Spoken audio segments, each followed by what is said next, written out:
You know, the youth do their own worship in the youth service, and it was just an amazing time, some amazing worship together, and just feeling just the presence of the Lord with our youth. You know, as Jenna said, God is doing something in our youth. Just to give you an idea, you know, at the start of the year, we were having on average 40 or 50 youth a Sunday. We're now up to about 90 or so. That God is bringing and drawing more. And let me just tell you, it's just the start. You know, I had a real sense as I was with them that they're like these hot coals. You know, they're burning bright, and I could just see these sparks flying out, and they're going to set revival fires up. And you know, let's all of us, it's very easy in this big place to think, well, we're the adults over here and the youth are over there. No, we're just one big family. You know, many of you are called to be mothers and fathers to these youth. You know, spiritual parents to these guys. I want you to be praying about what can that look like for you. Because there's a generation coming up that's going to be bold. They already are bold and courageous. And it's really exciting. We had Agnes up here a couple of weeks ago, didn't we? He was talking about how he was in Australia that year and how God said, turn right. And they said, okay, we'll turn right. And they walked into this village and he talked about Jesus to the chief there, and the chief became a Christian. Isn't that amazing? Because they had boldness. And by the way, isn't that encouraging for us that we need to be bold in our faith as well? So all of that to say, let's continue to pray for our youth. As Jenna said, they're away next weekend. Keep them in your thoughts and prayers this week as we cover them in prayer. So I had fun there last Sunday. And then this week, the staff and some other leaders have been at the Vineyard National Leaders Conference that we had in Nottingham from Monday. We got back Friday. And that's where all of the leaders of all the Vineyard churches in the UK, and if you don't know about the Vineyard, we're a movement, a denomination, if you like, of about 120 churches in the UK. There's about, look at that, awesome, thank you. We got a slide up for that. We have about 2,500 churches across the world in over 6 continents. And the Vineyard movement was really founded in the early 80s by a guy called John Wimber and his wife Carol Wimber. And it was really out of a move of the Spirit. It's often termed the neo-charismatic movement in Signs and Wonders. And you can catch up with you can actually watch a lot of these. If you go to YouTube, if you just or Google National Leaders Conference, you can see a lot of these streams. You can see a lot of these talks. It was an amazing, amazing time. And you know what I loved? John and Debbie Wright, who are the leaders of the Vineyard in the UK, they had gone out to California on holiday, and they took an opportunity to visit Carol Wimber and Bob and Penny Felton, who were one of the early guys in the days back then, and they interviewed them.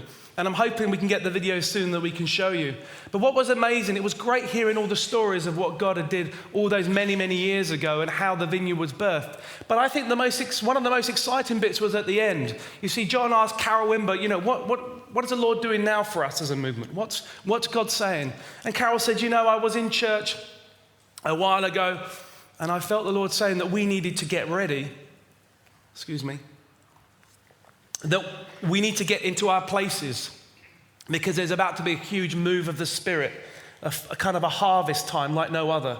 And that's what we've been saying here. And there is a sense that God is about to move big time, if you want to say it like that. The revival is coming. And we've looked, in fact, last year when we looked at revival, we looked at these extraordinary moves of the Spirit producing extraordinary results. And how God has moved in seasons. We're about to be in this season. And Carol Wimber said that God said that we're all like jigsaw puzzles. You know, we're all created uniquely because we all have our own place and our part to play. So all of that to say, get ready. Don't look around at other people and think, I wish I was like them, or why can't I be like them? No, God has created you in a particular way so that you can play your part. And for me, that was just so encouraging. And I'm like, yeah, I'm up for that. I want to be part of a move of God. I want to be part of what God's doing in this lifetime, in this generation. I don't want to be a generation that misses out. And so I say that to encourage you all, And so it was an amazing week, and I had the privilege of leading a seminar, and I did some filming for Vineyard Insights. And ordinarily, I prepare my talk normally the Thursday before I preach, but not this week. By the way, we're in the Encounter series, if you're wondering. We're going to have come up on the slide there. And we've been looking at stories of encountering Jesus. And they're not one-off encounters, they're encounters that transform. And a couple of weeks ago, I kicked off the series by looking at the 5 hallmarks of encountering Jesus. We looked at the story of the woman with the issue of blood and how she was healed. And then after that, I looked at the story of the wedding in Cana when Jesus changed water into wine. And we looked at what that meant, and we looked at an encounter with mercy. And then last week, the wonderful Wendy did an amazing talk on Mary and Martha and encountering his presence. Yeah, there's a whoop down here. If you were there, that was an amazing talk. And I'd encourage you to listen to that if you missed it. You can catch up on our website, thevineyardchurch.co.uk, or our smartphone app. And I love some of the phrases. Wendy said that we are to behold, not behave. Isn't that amazing? Being a Christian is not about behaving. It's about beholding Jesus, and then we change. You know, she said it's about his presence, not performance. I love that. It's not about good works. It's about being in his presence, and then the fruit will flow. We got it all the wrong way around. So it was just an amazing talk. Thank you, Wendy. I'd encourage you to catch up on that. And so I'm up. And as I said, normally I get my talks done by the previous Thursday, and it was Thursday and I had nothing. And in fact, the whole week I was like, I'll slot it in somewhere. That somewhere never came. And I was like, I'll preach on this, or I'll preach on this. And so Thursday night, I'm like, Lord, what am I going to, people are going to want something. Well, I mean, I could do what all charismatics do. If you don't know what to do, just have a ministry time. And if you don't know what to say, just say, come Holy Spirit. So we could just do that for half an hour. But I was like, no, I've got to feed the flock something, so to speak. And God gave me this verse. I thought, fantastic. But I'm too tired to do this now. It's late. So I went to bed and got up Friday morning and thought, well, on Friday I was driving back. I thought, what am I going to say? I want to get home and I don't want to have to be... Anyway, so I was in the car driving back down the M1. I'm like, Lord, what am I going to do? I'm feeling so tired. So I pulled over to a service station. And I thought, right, I know, I'm really tired. I'll get myself a coffee. My caffeine of choice is an Americano with hot milk, FYI, if you ever see me. Thank you very much. And I got a little panini thing toasted, and I sat down in the Starbucks there, and as I looked out the window, we had these cars rushing by, and you had people all around, and then I had this verse in my mind. I'm like, Lord, I've got no idea what to talk on. I mean, I could do some exegesis, I could unpack it probably quite methodically and provide something. I was like, but Lord, I just don't know what to say. Like, what's the main point? And I closed my eyes. No, I didn't before. Do you know what I did? I went for my phone. I didn't even think about going for my phone. My muscle memory is very strong. And I picked it up without even thinking. And I clicked on the BBC app for the 50th time that day for no apparent reason. And even though the information was the same as I've always, I just flicked through. I'm like, what am I doing? This is not going to help. And I'm not the only one, come on. Huh? So I put the phone down, I go, this is just, what am I going to do? So I just closed my eyes and I said, Jesus, I'm so tired. And he said to me in an instant, he said, you are Mark. It's like, open one eye. I was hearing this. And I closed my eyes again. He said, I love your heart for me, he said. I love your passion for me, your zeal for me. But you rush. You don't spend enough time with me. I open my eyes, people still rushing around me, the cars hurtling down the M1, a perfect metaphor for my life, maybe yours. And I closed my eyes again and I continued speaking to the Lord. And then all of a sudden I could see this verse come alive and I could finally say, I can see, Lord, why you're speaking to me first. And so the word I want to bring you is a word for me, but my prayer is, and my thought is that it's probably a word for all of us. And so we're going to read in the scriptures a story of an amazing encounter, and I'd like you to turn with me as we unpack it together in the book of John, Gospel of John, chapter 1, and we're going to turn to verses 43 to 51. And this is what came alive to me. And my prayer is, in fact, I'm going to pray now that it comes alive to each one of us. So it's John chapter 1. Let me pray. Lord, I ask that you would open our eyes to what you're saying to us this morning. That we wouldn't just switch off in some kind of haze. We wouldn't go for our phone out of some strong muscle memory. But Lord Jesus, we would open our hearts and be willing to be challenged by your word this morning, knowing that your word brings life, knowing that as we align ourselves to your truth, that we are no longer conformed to the pattern of this world, but we are renewed. And that is my prayer for each one of us this morning. Amen. All right, let's read this together. John chapter 1, verses 43 to 51. It will be on the screen as well. It's Jesus calls Philip and Nathanael. The next day, Jesus decided to leave for Galilee. Finding Philip, he said to them, "Follow me." Philip, like Andrew and Peter, was from the town of Bethsaida. Philip found Nathanael and told him, "We have found the one Moses wrote about in the law and about whom the prophets also wrote, Jesus of Nazareth, the son of Joseph." Nazareth? Can anything good come from there? He wasn't northern. I don't know where that came from. Nathanael asked. "Come and see," said Philip. When Jesus saw Nathanael approaching, he said to him, "Here truly is an Israelite in whom there is no deceit." "How do you know me?" Nathanael asked. Jesus answered, "I saw you while you were still under the fig tree before Philip called you." Then Nathanael declared, "Rabbi, you are the Son of God. You are the King of Israel." Jesus said, "You believe because I told you I saw you under the fig tree. You will see greater things than that."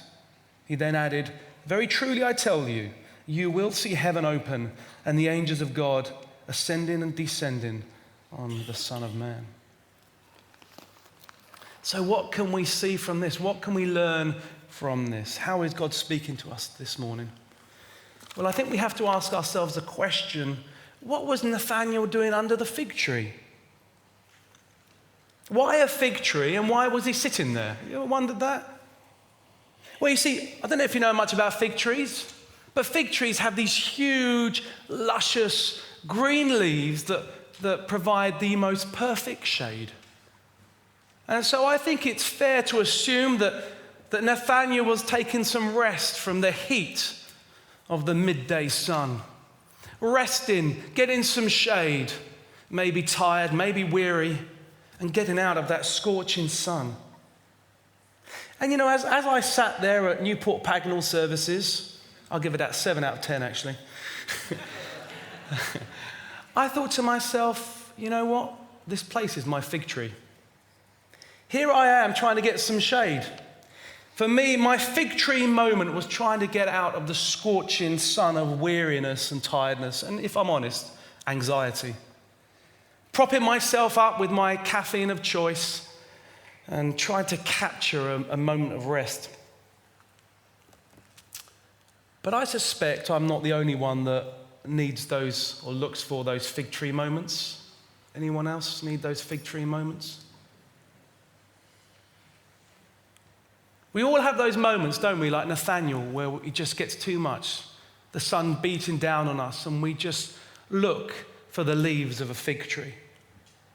We all have those moments when the sun gets too hot. And you know, your sun will be, if you like, different from my sun. Maybe your sun that's scorching you is fear. Maybe it's confusion. Maybe it is anxiety. Maybe it is habitual sin that just gets too hot. Maybe it's, you can fill in the gaps. You know, we all have something, don't we, in our lives that just seems to get too hot and we need that shade of a fig tree. But let me ask you a question. What is your fig tree of choice? What's your fig tree of choice when the going gets tough and the sun beats down on you? You know, maybe it's box set binging. Just got to switch off. Maybe it's I've got to have another glass of wine because it's the only way I can relax. Day in and day out. Maybe it's addiction to the like button and seeing your post because it gives you the boost of something that you need. Maybe it's seeking out food for the only comfort you can get. Maybe, we all have fig trees, don't we, in our lives. But the thing about fig trees, and by the way, these things are not bad in of themselves. I love watching Netflix. You know, I like a glass of wine. I like all these things. The danger is, and the issue is, we have this cycle and this rhythm where we just go back to it and go back to it and think it's going to sustain us. We think that only if I get to that fig tree will I get out of the scorching sun. Only if I can get and just crash out, I'll be okay. But the problem with fig trees is they will wither themselves. They were never designed to keep us out of the scorching sun forever. And so here we find Nathanael. And we get into this pattern of what I call scorch and shade, scorch and shade. And that was me, scorch and shade, scorch and shade. But what happens here with Nathanael? He has an opportunity to come out of the shade of the fig tree and go and walk with Jesus instead. And what I find interesting about this story is that it wasn't as if Nathanael didn't know about Jesus, the Messiah. You know, when Philip said to him, we found the Messiah, he didn't say, what Messiah? There is going to be no Messiah. No, he didn't say that. He said, well, can anything good come from Nazareth? And I think for some of us, the problem we've got is that we say, well, we know about Jesus, but I'm fine under the fig tree. I'm fine. I know about Jesus, but here's the thing, head knowledge is not enough until we walk with Jesus. You can be under the fig tree and think you're under the shade of Jesus, but actually you just have head knowledge.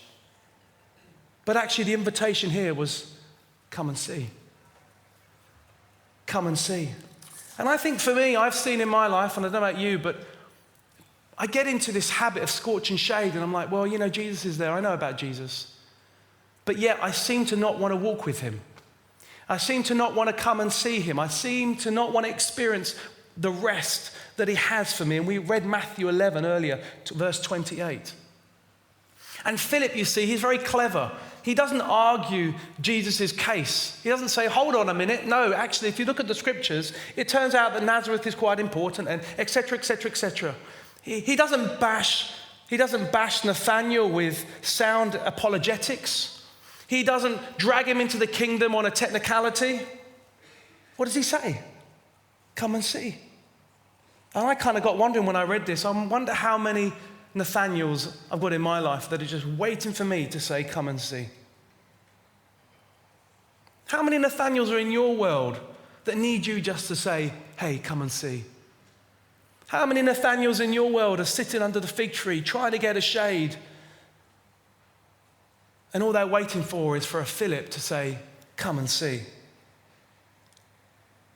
And why was Philip able to do this? Because he had encountered Jesus. He had encountered Jesus himself, and he wanted Nathanael to see. It's almost like, come out under the shade, Nathanael. There's something altogether more amazing, better than this. It's the Messiah, Jesus. Come and see, walk. You might think that the fig tree is going to give you what you need, but it's only temporal. You might think the fig tree is going to be there forever. It really isn't. You will find that eventually those leaves will wither, and then you're left with what? Nathanael, you better come and see. And you know, research is showing the fig trees of our daily lives are failing to solve the problems and issues of our daily lives. Because all it's doing is covering it up. The root issues are never dealt with. And we get into this cycle of scorch and shade, scorch and shade, scorch and shade. But you see, the promise here is come and see Jesus and learn from him. And so what happens in this story? Nathanael gets up, doesn't he? And he gets up and he goes and sees, and he gets up, and all of a sudden he's greeted by Jesus in a most extraordinary way. What has happened here? Verse 47, when Jesus saw Nathanael approaching, he said of him, here truly is an Israelite in whom there is no deceit. How do you know me?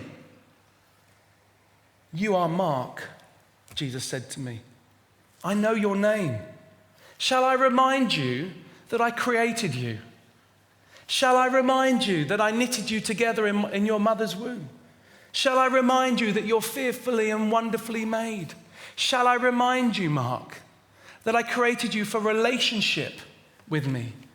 Shall I remind you, Mark, that I know the very number of hairs on your head? Shall I remind you, Mark, that you are mine? And for some of you, you just need to hear your name from Jesus, that you are his. But then he goes on even further. He says, in whom there is no deceit. In other words, I also see into your heart, your very being, the motivation of your actions. You know, Jeremiah 17:9, it says, the heart is deceitful above all things and beyond cure. Who can understand it? Jesus can understand it. You see, Jesus understands your heart. Jesus understands why you do these things, why you fall, why life is tough. And he says, I see your heart. I know you. You mean you get me? You really get me, Lord? I remember growing up and hitting a certain age, and I remember one of my most frequent complaints were, you just don't get me, guys. Anyone else said that? You just don't understand why I do these things. You're judging me the wrong way. You just don't know me. You just don't get me. Don't ask me to do this, that, and the other if you don't even know who I am. Don't ask me to imitate you and be good because you don't know why I do the things I do. You don't know the struggles that I face. In fact, people today still say, Mark, you should be doing that. Mark, you should be doing this. But you don't know my heart. Back there in the service station, you are Mark. And I love your heart for me, for your passion and your zeal. And how does Nathanael respond? Verse 48, how do you know me? And I tell you something, that is the cry of all of our hearts, to be known. We've been created for relationship. And you see why people splash their lives upon Facebook and Instagram. And I've got nothing against these tools. They're great tools to be connected with people. But what happens is it's a place to be known, because that is our heart cry. We want to be known, to be accepted for who we are, and to be understood for who we are. And what I love about this encounter is how this encounter with Nathanael and Jesus starts. Jesus says, I know who you are. And I know your heart.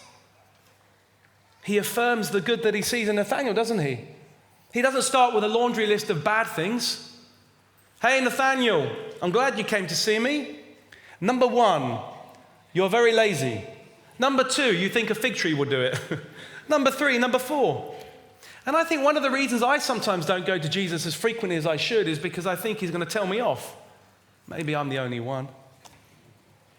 But what if when we went to Jesus and spent time in his presence, he just affirmed us? Because that's what Jesus says, come as you are. Now, it's not that the correction doesn't happen, and we read this in a moment. But you see, the correction comes after Jesus says, I know who you are. I love you for who you are. I get it. And I want to encourage you, don't hold back from spending time with Jesus because you're fearful of being bashed over the head. That isn't the Jesus that we love and that we worship. He's a Jesus that sees where you are. He sees your heart. And he goes on, if that wasn't enough, he says, verse 48, I saw you while you were under the fig tree. Oh, my word. So hold on. You know my name. You know what's in my heart. And you see exactly where I am. Wow. In this one line, Jesus knows our name, that we were created for him. He knows what's in your heart, and he sees exactly where you are. Isn't that amazing and profound? Isn't it amazing to know that Jesus knows where you go for your shade? He knows your fig trees of choice, and yet he still seeks you out. Don't let shame and guilt cause you not to run to Jesus. He already knows. And yet, he still seeks you. That's the kind of Jesus that we worship. We behold, not behave, to use Wendy's phrase. We spend time in his presence. It's not about performance. And I want to encourage you this morning that if you've been in a cycle of scorch and shade, you say, well, I can't go to Jesus now. He knows my fig tree. He knows your fig trees. And yet he's calling you. But then Jesus corrects Nathanael.